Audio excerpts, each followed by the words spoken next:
Y ahora sí, hermanos, vamos a comenzar con lo que viene siendo el devocional del día de hoy. Esto se encuentra, como lo íbamos viendo, en Reyes, capítulo 12, versículo 9 hasta el 21. Hoy vamos a ver incluso dos paginitas. Entonces, empecemos con lo que viene siendo la lectura. Dice aquí, no sé si recuerdan esta parte, voy a hacer un poquito de contexto. Estábamos viendo cómo el rey había mandado justamente a que se repararan las grietas de la casa de Dios. Sin embargo, los sacerdotes no lo habían hecho, sino que lo habían dejado como de lado y se habían quedado con el dinero hasta ese tiempo. Y entonces se les fue quitado tanto el beneficio como el derecho, tanto el derecho, que es el beneficio, como la obligación de encargarse de las grietas del templo de Dios. Por tanto, fue dado justamente a otras personas que se encargaran de eso. Y allí, con esa premisa, iniciamos este texto.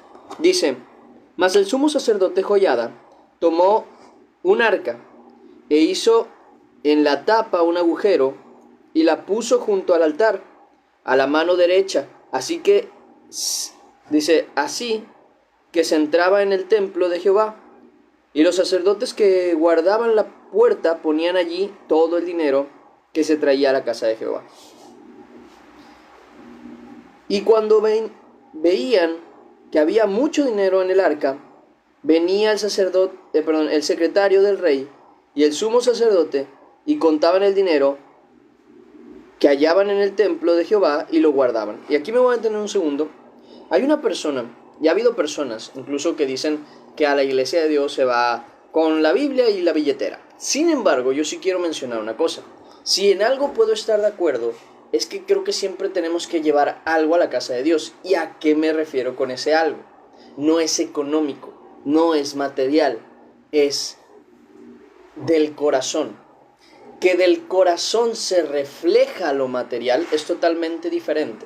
Es una cosa y otra, y son totalmente diferentes porque aquí no es como las multiplicaciones. Aquí el orden de los factores sí que altera el producto.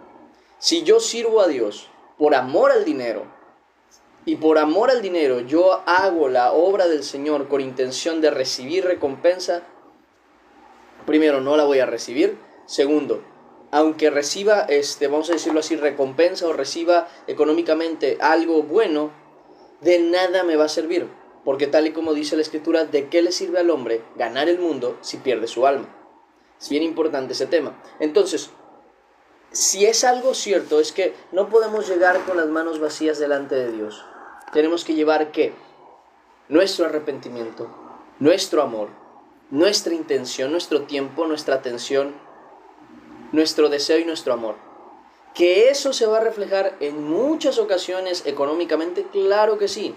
Jesús habló muchas veces del dinero y muchas veces expresó que era algo bueno de hacer. El hecho de soltar, vamos a decirlo, soltar la avaricia, soltar todo eso y entregárselo al Señor y a los obreros que sirven en la casa del Señor. Sin embargo, y aquí es donde quiero llegar, nunca puso enfoque en el dinero como principal. Y esa parte quiero que se les quede bien clara. ¿Por qué? Porque cuando nosotros ponemos lo material delante de Dios como si fuera lo principal, erramos gravemente, ignorando lo que verdaderamente es esencial. Si yo llego a poner una casa y encima de la casa pongo una zapata, para el que no sabe qué es una zapata, déjenme les ilustro un poquito el tema. La mayoría debe saber qué es una zapata, o al menos debe tener una idea generalizada de lo que es una zapata. Pero una zapata es como el fundamento que se pone en una casa para construirla, principalmente. Luego se le llama zapata porque al menos los que yo he visto, literalmente ponen una... Generalmente los que yo he visto son como que hacen un hueco y hacen esto. Creo que así se le llama una zapata, que es un hueco que se hace así y ahí se rellena de concreto. No sé si de piedra, pero sí sé que de concreto. Y se ponen ahí las estructuras principalmente de varilla y otras cosas, porque este fundamento principal que se está haciendo y en el que se va a echar todo el cemento y se va a hacer como una mega roca, vamos a decirlo así, es en el que se va a sostener la casa. Luego, encima del fundamento, se construye todo lo demás. Ahora bien, imagínense el hipotético caso, digo hipotético porque tampoco es posible o no, a ver, cosas son posibles, pero que hay una casa que se construye con la zapata abajo, sería la zapatita abajo, lo que viene siendo el fundamento en la parte de abajo, y encima de ahí se construye pues la casa. Muchas gracias. Y encima de eso se construye la casa. Es una casita muy XD, pero bueno. Ahora imagínense que alguien llegara y te dijera, no, eso no es correcto. Tú tienes que poner primero la casa y luego encima la zapata. Suena absurdo, ¿no? Como digo, aquí el orden de los factores sí que altera el producto. Porque no podemos, y eso es a lo que yo quiero llegar, quitar el fundamento. El fundamento es Cristo. El fundamento es en santidad. El fundamento es en justicia. El fundamento es en amor. El fundamento es en misericordia. Eso es el fundamento. El fundamento, en conclusión, si tuviéramos que cerrarlo, es Jesucristo. Él es el camino de santidad, Él es el camino de la verdad, Él es la justicia, Él es el amor, Él es el fundamento de todo. Y ese fundamento está basado en el amor, en la justicia, en la bondad, en lo que es Cristo, en su totalidad, en la sabiduría, en todo eso. Si nosotros dijéramos, y tal y como dijo Pablo, ¿no? Si de allí nosotros edificamos, sea oro, sea plata, sea madera, sea lo que sea, cada obra será probada con fuego, y por el fuego será probada. Pero todos tienen que poner primeramente de fundamento a Cristo. Si nosotros encima de ese fundamento dejamos lo económico y empezamos a tomar en consideración a Dios como nuestro principal enfoque, empezamos a dejar de preocuparnos específicamente por el cómo ganar, cómo hacer dinero, cómo hacer esto, cómo hacer aquello, y nos preocupamos exactamente por lo que Cristo dijo, y buscamos primeramente el reino de Dios y su justicia, y empezamos a edificar encima de ese fundamento, y nuestro corazón da por trabajar para la obra del Señor, para hacerla crecer, por servir, y hacemos crecer al final de cuentas el fundamento, digo, la edificación. Bien hacemos. Va a llegar un momento en el que vamos a voltear a ver, y tal y como dice el Señor, si fuimos sabios, usamos las riquezas injustas, o sea, las riquezas que no tienen necesariamente justicia, para luego hacer lo correcto. En el caso de lo que yo decía, lo económico, ustedes saben que muchas veces vamos a poder ayudar a algunos vecinos, amigos, hermanos, incluso a la iglesia del Señor, procurando, y va a ir creciendo el fundamento, va a ir creciendo la edificación, a través de muchas veces eso, lo material. Pero si nosotros pensamos en algún momento que a través del dinero y la riqueza vamos a comprar el favor de Dios, estamos cambiando el fundamento y estamos cambiando la verdad. Puede ser una consecuencia, no lo principal. Entonces, ¿a qué voy con eso?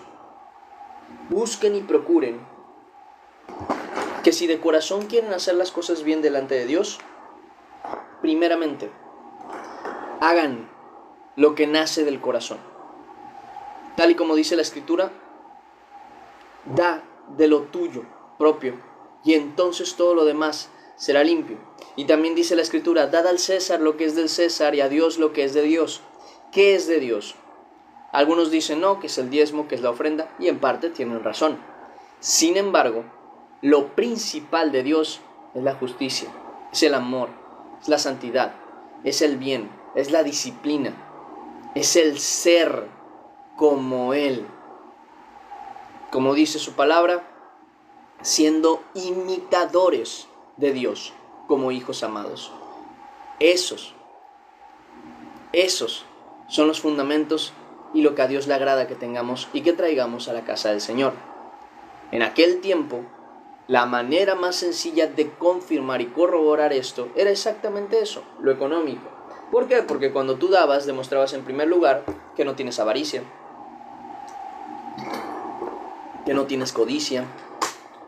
Sin embargo, como se empezó a hacer erradamente el cambio entre lo que era correcto y lo que se veía correcto, fue que se empezó a priorizar lo material y se dejó de lado lo que no se veía, lo inmaterial. ¿Por qué? Porque es más bonito recibir honra por dar, por ser, por mostrar, que recibirla de Dios. Es más difícil creer incluso que lo vamos a recibir de Dios por hacer todo esto en oculto, por concentrarse en la justicia, en el bien. Es más, miren, se los pongo tanto así, ya ha estado tan mal lo que viene siendo la idea de lo que es lo principal, que cuando una iglesia crece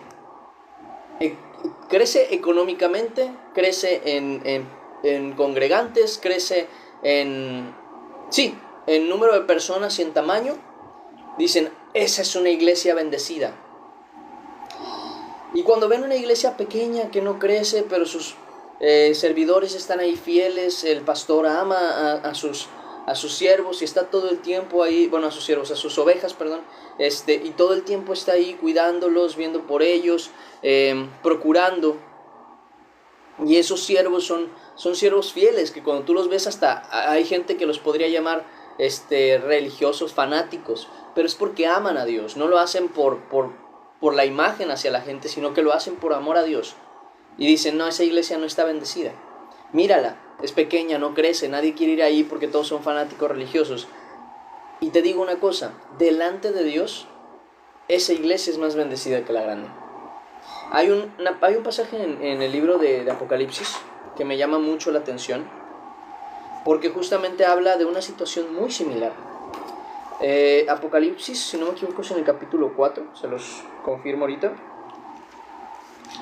Sé que son en los capítulos primeros.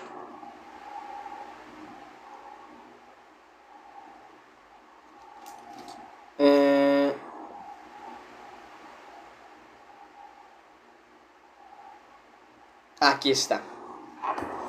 No me acuerdo cuál es la que es pequeña. Si me puedes buscar, aunque debe estar por aquí.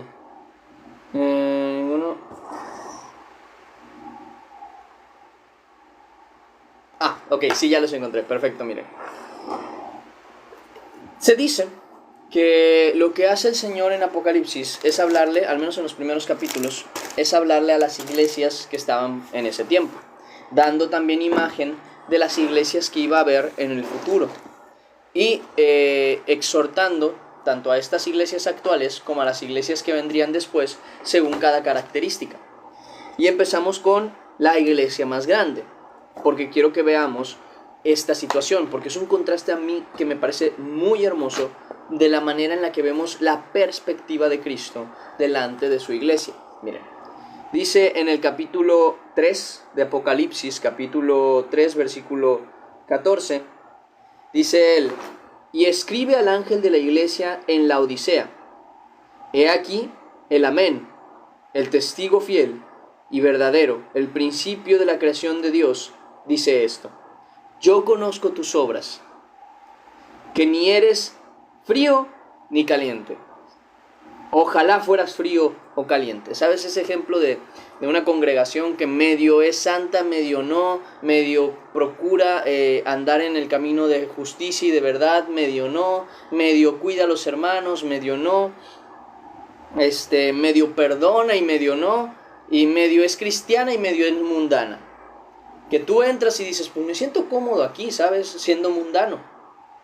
No que entras y dices, ay, aquí me van a remarcar mis errores, porque la escritura dice eso, que los que cometen pecado y los que andan en iniquidad, no vienen a la luz, porque no quieren que sus obras sean reprendidas. Eso quiere decir que cuando una persona pecadora llega a la iglesia, sus obras tienen que ser reprendidas automáticamente. No que la gente vaya a ir a juzgarlo y a señalarlo y a marcarlo y a echarlo, no. Sino que delante de la palabra no va a haber otra opción más que se dé cuenta que él está mal. Si llegas a una iglesia, si una persona no creyente llega a una iglesia y no siente incomodidad, no siente que lo están juzgando, no siente que lo están señalando, sin que alguien lo haga directamente, sino por medio de la predicación, por medio de la palabra, por medio del hecho de arrepentirse, de andar rectamente, de lo que se enseña para agradar al Señor. Si esa persona no se siente incómoda, si hasta se siente cómoda y dice, oye, pues me gusta, me agradó, en vez de verdad llegar con vergüenza a su casa y decir, Señor, ¿tan malo he sido? Entonces, ni es fría ni caliente esa iglesia, porque no muestra la verdad. Ahora bien, obviamente, yo debo ser muy claro, habrá predicaciones de exhortación, en donde se hablará del pecado y donde se hablará de la justicia y de lo correcto al arrepentirse. Y habrá oraciones y habrá predicaciones justamente de cosas más positivas, como algunos dirían, pero realmente más de exhortación, pero al ánimo. Habrá predicaciones, porque van a tocar, en donde te dicen, levántate, tienes que creerle al Señor, tienes que tener fe, porque si Dios está contigo, nadie está contra ti, y nadie puede ponerse en tu contra sin voluntad de Dios. Ten fe, levántate, tú eres hijo de Dios, Dios te ha rescatado, y todas esas cosas que son verdad. Claro que también va a haber ese tipo de predicaciones. Entonces uno puede llegar conmovido, pero siempre, siempre de los siempre, cuando alguien está en pecado, el arrepentimiento tiene que estar. Entonces, esta iglesia era ni frío ni caliente, hacía que la gente se sintiera cómodo. Por eso mismo también creció, porque dice más adelante, pero por cuanto eres tibio y no frío ni caliente, te vomitaré de mi boca. Porque tú dices, yo soy rico. Fíjense, hablamos de una iglesia grande, hablamos de una iglesia próspera, económicamente mínimo, y seguramente por lo mismo también de gente. Dice, yo soy rico y me he enriquecido, y ninguna cosa tengo necesidad, y no sabes que tú eres dice, necesidad, y no sabes que tú eres un desventurado, miserable, pobre, ciego y desnudo. Por tanto, yo te aconsejo que de mí compres oro refinado en fuego, para que seas rico, y vestiduras blancas para vestirte, y que no se descubra, dice, la vergüenza de tu desnudez, y unge tus ojos con corilio para que veas. Yo reprendo y castigo a todos los que amo. Sé pues celoso y arrepiéntete. Eso le dice a lo que podríamos considerar una iglesia grande, rica, próspera, a lo que hoy llaman a veces una iglesia bendecida. ¿Por qué es que delante de Dios no es bendecida, ni es rica, ni es llena de gracia? Porque ni es de un lado, ni es del otro. ¿Se acuerdan cuando yo les dije que o vamos con todo delante del Señor o no vamos? ¿Se acuerdan cuando les he dicho también muchas veces que con Dios es totalmente o no? Así es en general. Y el Señor nos lo enseña todo el tiempo. El hecho de que andemos en santidad no es un término eclesiástico, es un término espiritual.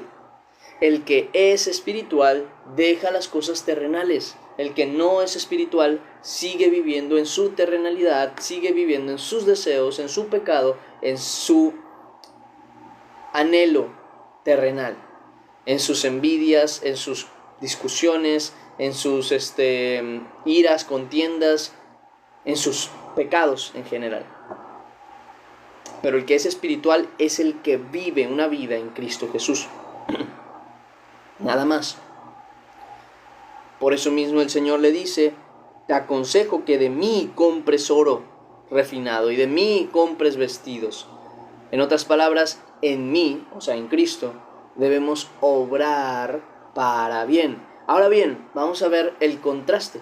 Una iglesia que consideramos pequeña, según la misma escritura, ¿y qué es lo que el Señor le dice? No quiere decir que las iglesias pequeñas son buenas, las iglesias grandes son malas, no. Quiere decir que no tiene que ver ni el tamaño, ni el número de congregantes, el si la iglesia es bendecida o no delante de Dios.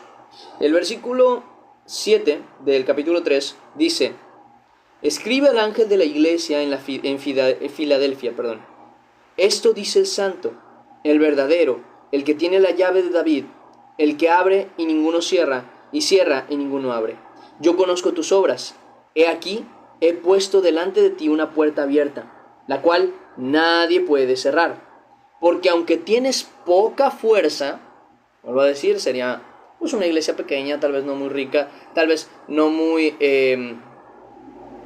no muy llena, incluso a veces del espíritu y de muchas cosas en poder. El Señor les dice: ¿sabes que aunque tienes poca fuerza, yo he abierto una puerta y nadie la va a cerrar? Y dice: porque aunque tienes poca fuerza, has guardado mi palabra y no has negado mi nombre. O sea, aún con tu poca fuerza, aún con tu debilidad, aún con tus situaciones, tú has guardado mi verdad, has mantenido tu fe, has mantenido el camino, has mantenido la santidad, no has negado la verdad, has andado rectamente delante de mí, aunque tengas poca fuerza. Y le dice más: has guardado mi palabra, no has negado mi nombre. He aquí, yo entrego de la sinagoga de Satanás a los que dicen ser judíos y no lo son, sino que mienten. He aquí, yo haré que vengan y se postren a tus pies y reconozcan que yo te he amado. Porque no, adelante. Porque no es el prosperado el que es bendecido, sino que el que delante de Dios sufre afrenta por el nombre de Cristo, sufre necesidad por el nombre de Cristo, el que vive en santidad, negando su propio ser, negando su carne, negando sus decisiones por seguir a Cristo, ese es el que verdaderamente es bendecido delante de Dios. No podemos ni debemos tomar como reflejo la prosperidad económica o material como un ejemplo de bendición. No se puede, porque vuelvo a decir, cambias el fundamento, cambias lo que debería ser, cambias la idea y el orden de los factores aquí sí que altera el producto, sí que lo cambia, sí que lo hace ver diferente. Y en nuestro caso, vuelvo a lo mismo, no consideren ni piensen dentro de sí: es que no tengo dinero, no soy bendecido. Si tú tienes paz del Señor, si tienes templanza, si tienes amor, si tienes justicia, si tienes a tu familia, si tienes aún la capacidad de hablar, de ver, de predicar, de enseñar, de recibir de parte de Dios la verdad, eres bienaventurado. Y si eres castigado, señalado, criticado por defender la verdad, eres bienaventurado. Y no hay más bienaventuranzas que esas. Mateo capítulo 5, versículo 1, si no me equivoco, empezamos desde ahí. Dice las bienaventuranzas, y fíjense cómo ninguna es el tipo de bienaventuranza que nosotros nos imaginamos. Dice: viendo la multitud subió, dice, y abriendo su boca les enseñaba diciendo, versículo 3, bienaventurados los pobres en espíritu. Luego dice, bienaventurados los que lloran, no los que están felices. Son bienaventurados los pobres, los que lloran. Luego dice, bienaventurados los mansos, no los fuertes y agresivos, los mansos. Bienaventurados los que tienen hambre y sed. Dice, de justicia, según yo. Sí, aquí dice, bienaventurados los que tienen hambre y sed de justicia, aquellos que quieren que se haga lo que es correcto. Y después dice, bienaventurados los misericordiosos, bienaventurados los de limpio corazón. Fíjense cómo estamos viendo primero cosas que parecen totalmente negativas, la pobreza de espíritu, lo que viene siendo los que lloran, los que tienen hambre y sed de justicia. Eso quiere decir que no han sido saciados. Los bienaventurados son los que no han sido saciados de justicia, que todavía no se les hace justicia. ¿Por qué serán bienaventurados? Porque ahí dice justamente eso, de que porque ellos serán saciados. Dice más, bienaventurados los de limpio corazón, bienaventurados los pacificadores, y bienaventurados, dice, los que padecen persecución por causa de la justicia. Bienaventurados sois cuando por mi causa os vituperen y os persigan. Bienaventurado eres cuando por causa de la verdad, del juicio, de la justicia, de la equidad, de la misericordia, tú recibes dificultades, problemas, señalamientos. Ahí eres bienaventurado.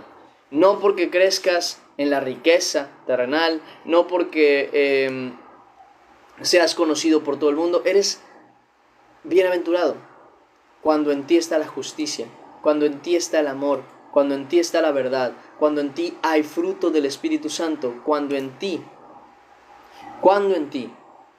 está la necesidad, eres bienaventurado, porque en esa necesidad, te lo aseguro, vas a ver la gloria de Dios.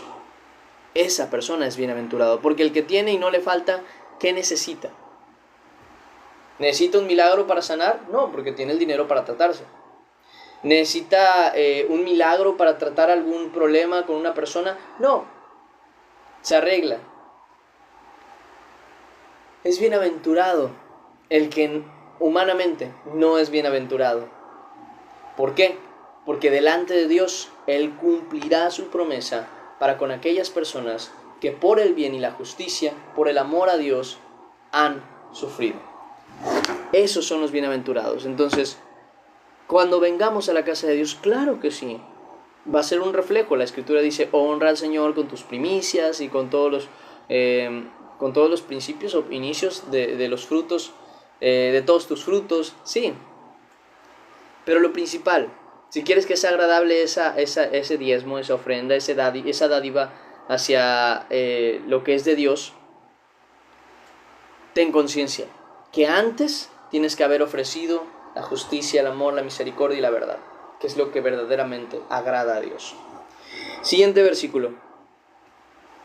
Dice, y daban el dinero suficiente a los que hacían la obra y a los que tenían cargo de la casa de Jehová, y ellos los gastaban en pagar a los carpinteros y maestros que reparaban la casa de Jehová. Dice, y a los albañiles y canteros, dice, y lo daban dice, y reparaban la casa de Jehová, y a los albañiles y canteros, y en comprar, dice, y en comprar la piedra, y en comprar madera y piedra de cantería para reparar las grietas de la casa de Jehová, y todo lo que se gastaba en la casa, dice, y todo lo que se gastaba en la casa para repararla. O sea, en todo eso se utilizaba ese dinero. Y aquí quiero meterme en un tema muy importante. Hermanos míos, ¿han visto? ¿Se han puesto atención a ustedes mismos? ¿Han notado de ustedes mismos la situación de si la casa y el templo del Señor que está en ustedes está reparado? Hago la pregunta para que ustedes mismos se analicen. Vean cómo está su vida. El templo del Señor, que es su cuerpo, que son ustedes, ¿está reparado? ¿Está bien encaminado? ¿Está sano? ¿Está bien? ¿Por dentro? ¿Está lleno de oro? ¿Está bañado de pureza? ¿O hay inmundicia dentro de él? La pregunta es clara. El templo de Dios, que es tu cuerpo, ¿cómo está? El templo de Dios que eres tú, ¿cómo estás? Porque si hay algo de ti que no está bien y hay que repararlo, dejen de ser negligentes para repararlo. Dejen de ignorar su problema, dejen de ignorar su detalle, dejen de ignorar que están pecando contra Dios, dejen de ignorar que están alejándose de la verdad, dejen de ignorar ya a Dios en general. Dice la Escritura, mi templo, mi casa de oración será llamada. Pregunta, ¿el templo del Espíritu Santo que eres tú se está usando para oración?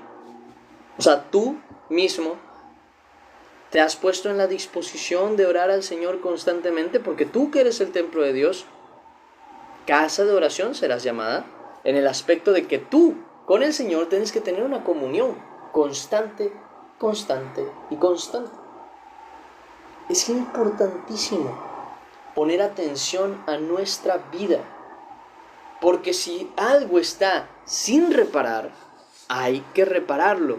¿Cómo? La Escritura dice, haced sendas derechas para vuestros pies, para que lo que cojea de ustedes también sea sanado. Eso quiere decir, ¿cómo reparamos nuestro templo? ¿Cómo reparamos nuestro andar? Haz lo que es correcto. Haz lo que es correcto para con la gente, haz lo que es correcto para con tu familia, haz lo que es correcto para con Dios y haz lo que es correcto para con tu cuerpo. Dejemos vicios, dejemos ese tipo de situaciones en las que nos llenamos, vamos a decirlo así, de excesos. Porque la palabra de Dios cientos de veces nos ha hablado de que a Dios no le gustan los excesos. No le gustan ningún tipo de exceso, ningún tipo de vicio. Si tú exageras con la comida, con el azúcar, con lo que sabes que te hace daño, no te extrañe que tu cuerpo, tú mismo, no te sientas bien. En primer lugar, ya esto se ha demostrado, que lo que comes tiene mucho que ver con lo que te sucede después. Hay personas que tienen ciertos defectos o problemas mentales por su mala alimentación. Y es algo que humanamente parece absurdo, pero es verdad. Mucha gente tiene estrés, tiene preocupación, tiene ansiedad, solamente porque no está comiendo como debería. Por no estar haciendo lo que es correcto. Sobre todo con el templo del Señor. Y miren, si vamos al libro de Ageo, hay algo que la palabra de Dios dice desde el principio. Desde el principio. Ageo capítulo 1, versículo 2.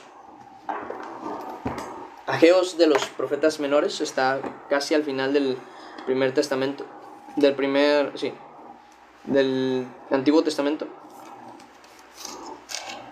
Dice, versículo 2.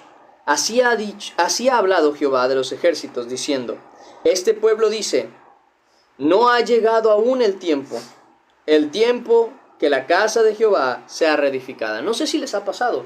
Dicen, bueno, ya, en cuanto acabe este trabajo, me voy a concentrar en el Señor. En cuanto termine con esta persona, me voy a concentrar en el Señor. En cuanto se acabe este problema, voy a volver a la iglesia. Este pueblo dice, aún no es tiempo. Aún no es tiempo de reedificar la casa del Señor. Ese templo interno tuyo. Esa casa que le ofreces al Espíritu Santo.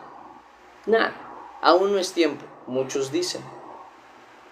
Y dice,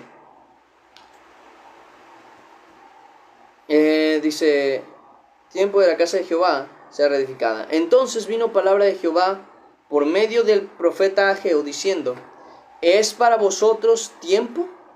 Para vosotros, de habitar en vuestras casas artesanadas, y esta casa está desierta. Es el tiempo de que tú trates tus deseos personales, cumplas tus metas laborales, cumplas tus deseos personales y no te encargues de tu vida espiritual con Cristo, de reparar las cosas que están mal en tu vida espiritual, en tu templo. Es tiempo de preocuparse por todo y por todos, pero no por el templo del Espíritu Santo que está en ti. Dice el Señor. Versículo 5. Versículo 5. Pues así ha dicho Jehová de los ejércitos: meditad bien sobre vuestros caminos. Sembráis mucho y recogéis poco. Tratan de hacer mucho y nada más no les salen las cosas. Coméis y no os saciáis. No hay mucha respuesta ahí. Sienten que escuchan la palabra, se van a una prédica, van a otra, oran y nada más, nada sucede. Y dicen,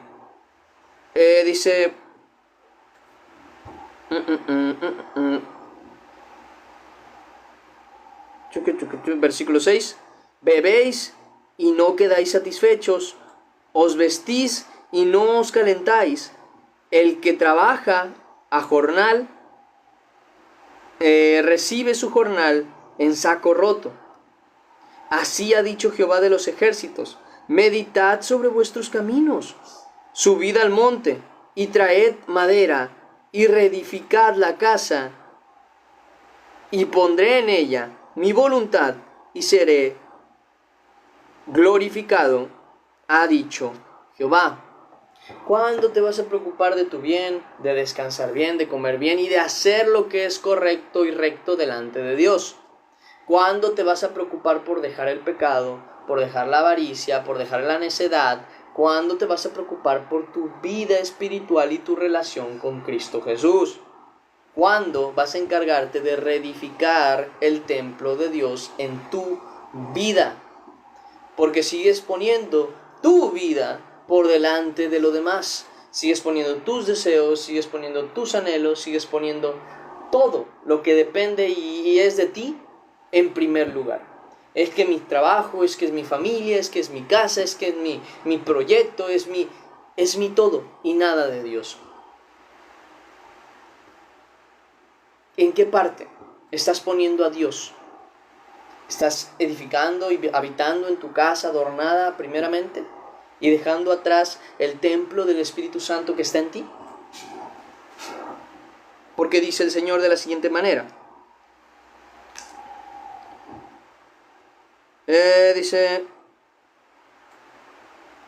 en saco roto: así ha dicho Jehová de los ejércitos: meditad sobre vuestros caminos, subid al monte y traed madera y reedifica la casa, y pondré en ella mi voluntad y seré glorificado, ha dicho Jehová.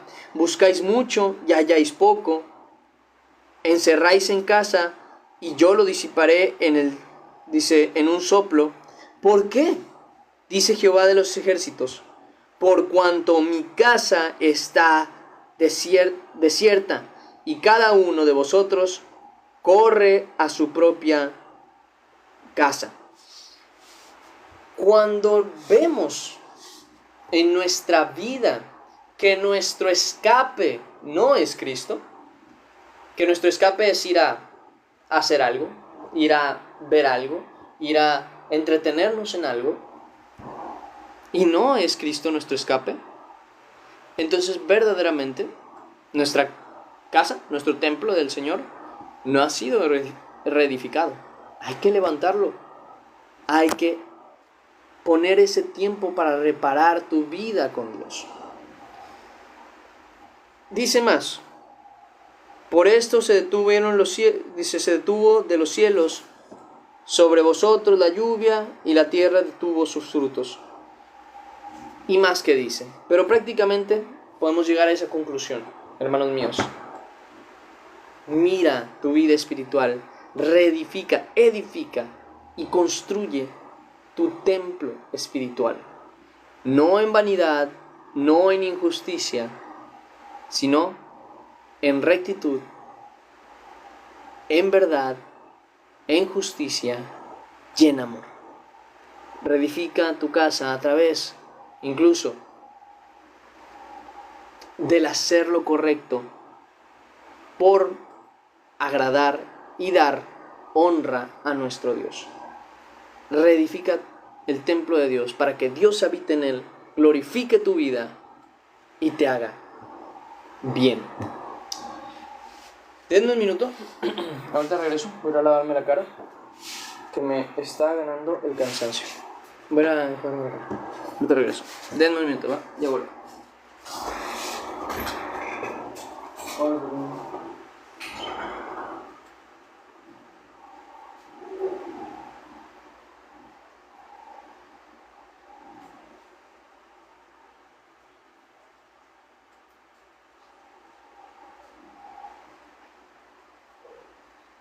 Tal vez no sea la mejor idea de todas, como era antes del devocional. El alma del cuerpo fue en medio del devocional. Listo.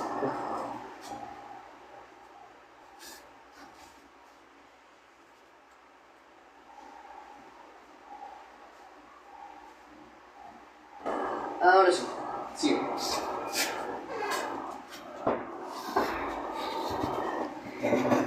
Buenas. Ya está, volví.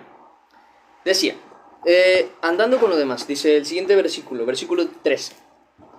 Mas de aquel dinero que se traía a la casa de Jehová, no se hacían tazas de plata, ni despabiladeras, ni jofianas, ni trompetas, ni ningún otro utensilio de oro, ni de plata se hacía para el templo de Jehová.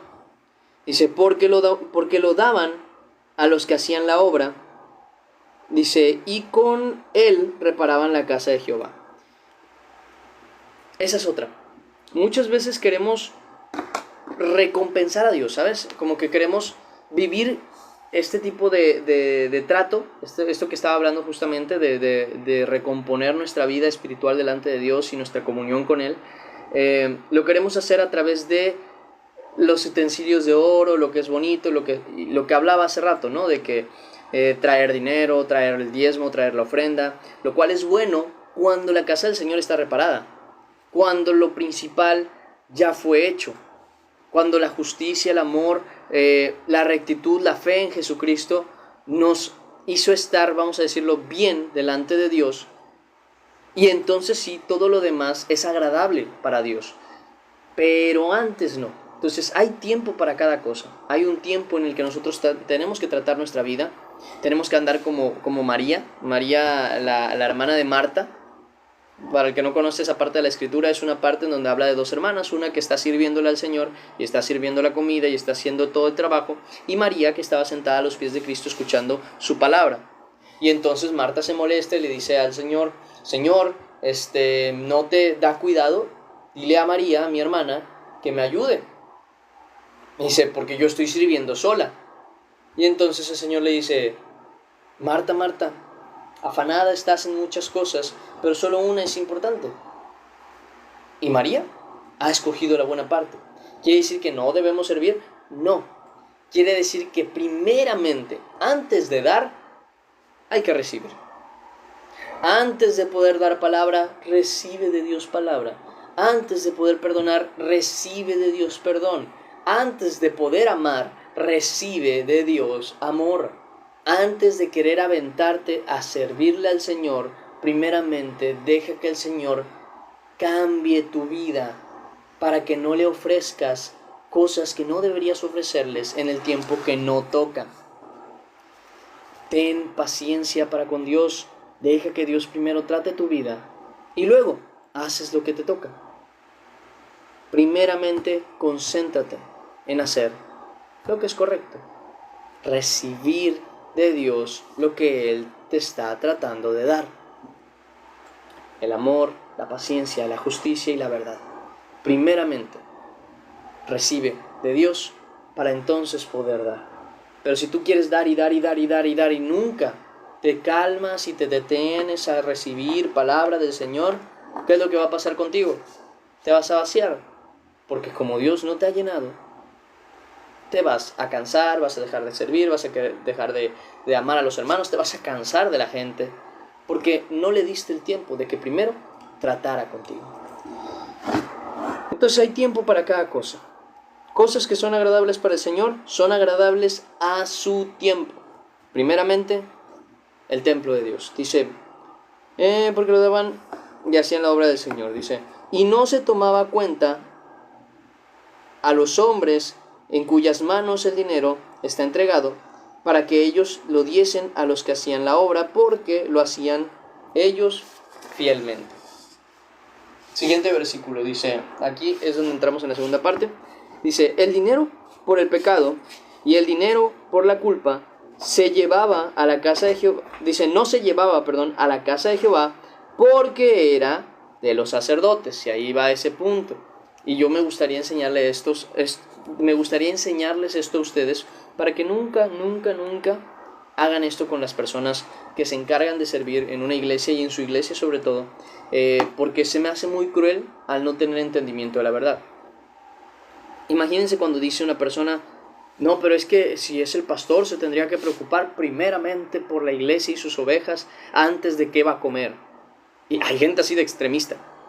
Y es verdad, el buen pastor, su vida da por las ovejas, pero él también tiene que ser sabio y obediente. Lo que le toca a él, le toca a él. Y nosotros también tenemos que ser obedientes, porque decimos, no, yo quiero dar esto para, por ejemplo, para algo en lo que yo voy a servir al Señor, o para dárselo para algún servicio en específico. No se lo quiero dar a la persona que está sirviendo, cuando él también depende, vamos a decirlo así, de la dádiva del pueblo por lo que él está entregando, porque él está entregando tiempo, él está entregando vida, y el obrero es digno de su salario. Entonces yo solamente quiero que se quiten ese problemita en el corazón de dar y de ayudar. Es más, yo quiero que ustedes de corazón vean a los que sirven en la obra del Señor y les sirven a ustedes en amor, aquellas personas que tienen cerca y que se preocupan por ustedes, aquellos que están en la iglesia, y decir, ¿sabes qué? A mí me ha sido de gran bendición y la verdad, esto no lo ocupo. Tengo. Eso es así, en el dinero. Pero también puede ser en el alimento, en el tiempo, en las preguntas por Dios también, de que cómo está, cómo se encuentra. A veces una persona necesita simplemente desahogarse. Créanme, hay muchos hermanos en la iglesia que no se animan a hablar, que no se animan a decir, es que estoy mal, hasta que no les preguntas. Y si sabes que es una persona que está sirviendo en la obra del Señor, si no puedes ayudar en nada, ni en tiempo, ni en servicio, ni en nada, acércate y dile, ¿cómo está, hermano? Necesita que ore por usted, porque créanme que muchos no se atreven a preguntar ni a decir, pero lo necesitan. ¿Cómo lo necesitan? Por ejemplo, hace no mucho me vengo enterando, algo que ni siquiera he podido mandarle mensaje, un hermano de la iglesia, antes de que pasara todo el asunto y ya no estuviera yo en la iglesia, un hermano de la iglesia servía y sirve, todavía creo ahí en la iglesia, sigue haciendo su obra en la iglesia, pero hasta que el pastor mismo no dijo, porque fue él el que lo dijo, que el hermano se encontraba con un diagnóstico complicado, nadie sabía, más que sus seres cercanos. Nadie más de la iglesia sabía. Y si nadie se hubiera acercado a preguntarle, hermano, ¿cómo está? Muy probablemente nadie lo sabría. Porque como que nos da vergüenza el mostrar nuestras debilidades, y no debe ser así. No debe ser así, no debemos tener vergüenza por cuando las cosas no nos salen, no deberíamos tener vergüenza porque estamos enfermos, porque tenemos una dificultad, porque tenemos una complicación. Yo entiendo que no quieran preocupar a los demás, pero es necesario que se preocupen por ustedes. Porque si ustedes pueden hacer algo, está bien, encárguense. Pero ¿y si no? Está bien que los hermanos tengan en sus oraciones tu situación. Es necesario que nosotros dejemos esa situación de no les voy a decir. No, hermanos, por favor, quiero contarles sobre este tema. Necesito que me apoyen en esto. Necesito que me apoyen en aquello. Necesito que me ayuden en esto y aquello. Porque si ellos no lo hacen, porque va a haber muchas veces que ellos no lo van a querer hacer, entonces, ¿a quiénes les queda la responsabilidad de procurar a aquellas personas que están mal? A nosotros. Entre tanto que puedan. Ayúdenlo, aunque sea. Porque no es obligatorio, la Escritura misma dice que cada uno ayuda conforme a lo que tiene. Aunque sea en oración. Por la gente que les sirve, que les ama, que les guarda, que les enseña la verdad. Procúrenlas tanto como puedan. Y oren mucho por ellas para que Dios les siga dando sabiduría, entendimiento, amor y paciencia para con ustedes. Y que Dios les dé el sustento y la capacidad de poder seguir preocupándose por ustedes, porque vuelvo a lo mismo. Necesitamos gente que esté sirviendo en la obra del Señor. La mies es mucha y los obreros son muy pocos. Y esos obreros, de por sí, a veces ni siquiera tienen tiempo porque se tienen que preocupar por no morirse de hambre, por ejemplo, y no se pueden ocupar al 100% de las ovejas. Yo tenía un detalle con mi antiguo pastor. Y no es que él fuera malo o estuviera cometiendo un error, pero yo tenía un detalle con él. Mi detalle que tenía yo con él es que se estaba desgastando el pobre trabajando aparte. Yo pedía y oraba porque Dios le diese la libertad de no tener que estar trabajando aparte, sino que se concentrase en la iglesia y en las cosas del Señor.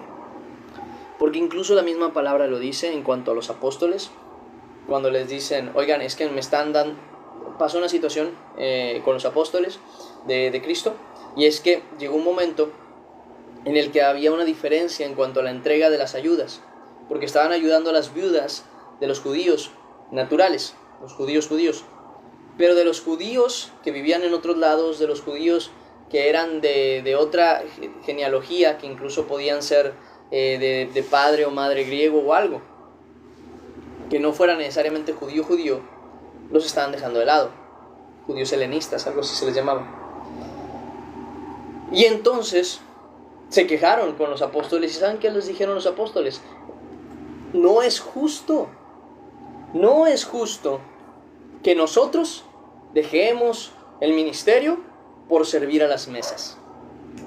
Dice, buscad de entre vosotros quién se encargue de esto, hombres llenos del Espíritu y otras cosas que tendría que hablar en ese momento, pero principalmente, y lo que quiero remarcar mucho es lo que dice Pedro. No es justo que nosotros dejemos la palabra de Dios y la oración por servir a las mesas.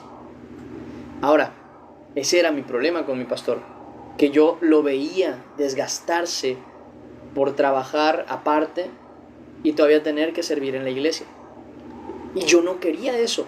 Y me acuerdo que lo hablé con él en alguna ocasión y le digo, ore mucho, pastor, le digo, ore mucho, yo también lo tengo en oración, porque no me gusta verle así.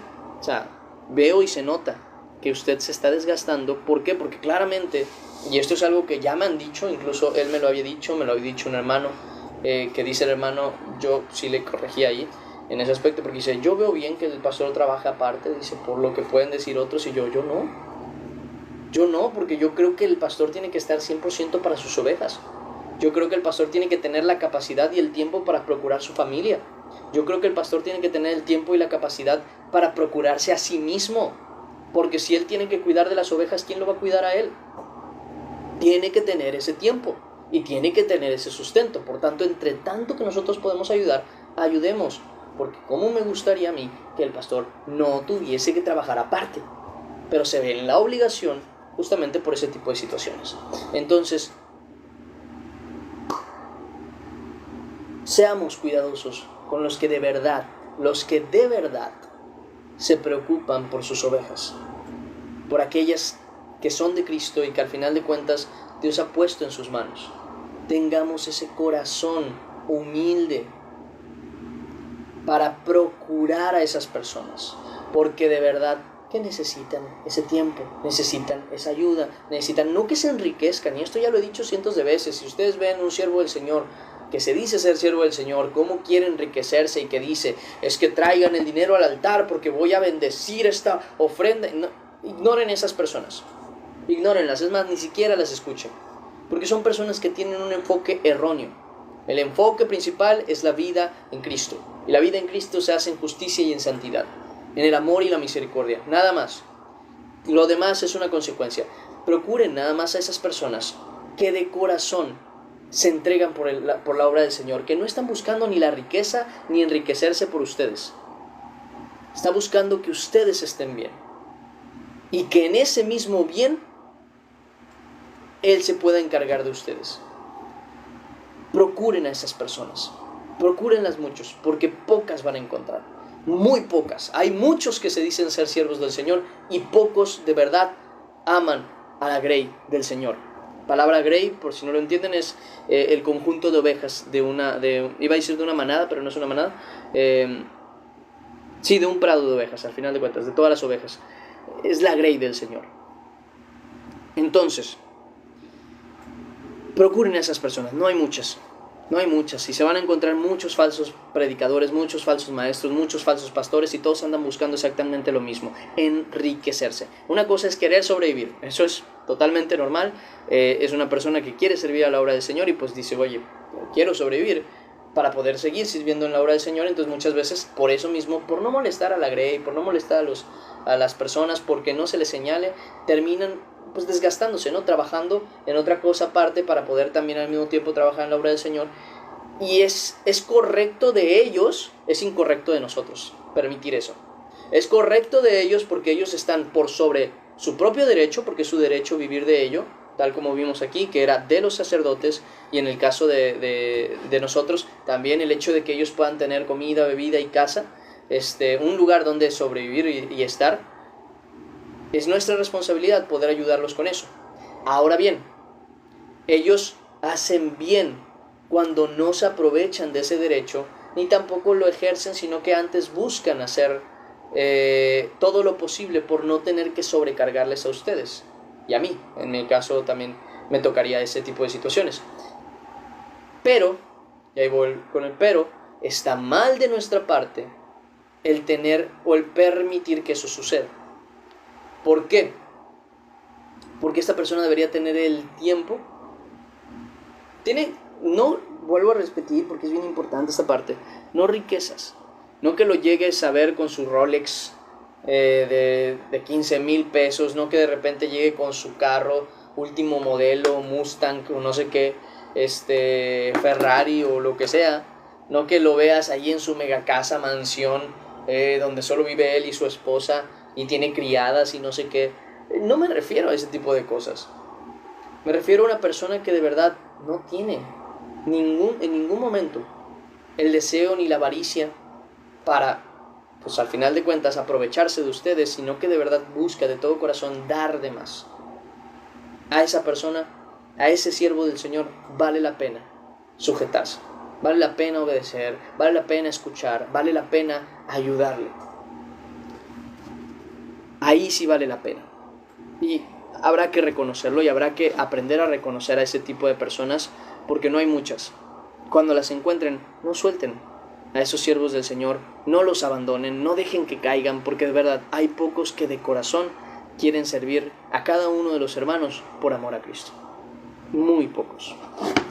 Hay mucho que dice, pero hay muy poco que de verdad ama a los hermanos en la fe. Siguiente versículo. Entonces subió Hazael, rey de Siria, y peleó contra Gat, y la tomó, y se propuso Hazael subir contra Jerusalén. Por lo cual tomó Joás, rey de Judá, todas las ofrendas que había dedicado Josafat y Joram y Ocosías y sus padres, reyes de Judá, y las que había dedicado, y todo el oro que halló en los tesoros de la casa de Jehová, y en la casa del rey, y los envió a Hazael, rey de Siria, y se retiró de Jerusalén. Para mí eso es poca fe. Porque dice, entonces subió Gad, rey de Siria, y peleó contra Gad, y la tomó, y se propuso Hazael subir contra Jerusalén. Para ese momento Jerusalén estaba buscando, el pueblo de Dios estaba buscando justamente hacer la voluntad de Dios. Debieron haber rogado a su Señor en vez de quitarle todo lo que ya le habían dado al Señor, porque eso es otro punto, tú. Vemos la guerra delante de nosotros, vemos que viene la necesidad, vemos que viene el problema, vemos que vienen todas las complicaciones. Y decimos, ¿sabes qué? Discúlpeme pastor, discúlpeme pastora, voy a dejar de servir porque se me viene un problemón, se me viene una situación complicada, voy a ir a trabajar. Obviamente tienen que trabajar. Esta parte yo siempre se las he dicho, no dejen de trabajar, es necesario que ustedes se esfuercen en lo que trabajen. El que es en la obra del Señor, que trabaje, pero trabaje en la obra del Señor. Y el que es en su familia, el que tiene que cuidar a su familia, tener un trabajo, a lo que se le llama un trabajo secular, trabaje, esfuércese. El que dice, yo no quiero tener un trabajo con un jefe, quiero vender cosas, esfuércese por hacerlo, deje que Dios sea el que bendiga ese trabajo, pero trabajen, esfuércense, tal como dice la palabra, el que no trabaje, que no coma. Ahora bien, en cuanto a esta cuestión de lo que decía, muchas veces le quitamos todo lo que le habíamos dado a Dios por miedo le quitamos las cosas que le habíamos dado a Dios. Es que se vienen exámenes, es que se vienen complicaciones, que se vienen dificultades. No voy a leer esta semana. No voy a leer la Biblia esta semana porque me tengo que concentrar en estudiar. ¿Y si ruegas al Señor? Y te esfuerzas pero sin quitarle el oro, la plata y todo lo que ya le habías dado al Señor. No, es que ya no voy a poder, tengo que dejar de servir, tengo que dejar de ayudar. Y si mejor ruegas al Señor por tu necesidad y por tu problema y te esfuerzas sin quitarle a Dios lo que ya en tu corazón pusiste por darle, el tiempo, el servicio, la ayuda, esto y aquello, porque le tienes que quitar a Dios para resolver tu problema si tienes a Dios que da, y da en abundancia y sin reproche, como dice su palabra en Santiago. No le quites al Señor lo que ya le diste, sea tu tiempo, sea tu amor, sea tu dedicación, sea un ministerio, sea tu propia familia. No le quites a Dios lo que ya le diste por resolver un problema. Antes bien, si sabes que estás haciendo conforme a la voluntad de Dios, si estás haciéndolo para Dios, ruega a Dios y Él se va a encargar de solucionar tu problema sin necesidad de que le tengas que quitar nada a Él. ¿Aún así te tendrás que esforzar? Claro que sí. Esfuérzate y sé valiente, dice la palabra. No temas ni desmayes porque el Señor tu Dios estará contigo. Pero ese es el punto. Con el esfuerzo que puedes hacer hasta ese momento, sin abandonar lo que ya le diste a Dios, Dios prosperará para que eso sea suficiente y lo puedas conseguir. Seamos sabios en ese aspecto, ¿okay? No quitemos lo que ya le hemos dado a Dios, ese tiempo, ese esfuerzo, ese amor, no se lo quitemos por querer resolver un problema, porque eso es una falta de fe bastante grande.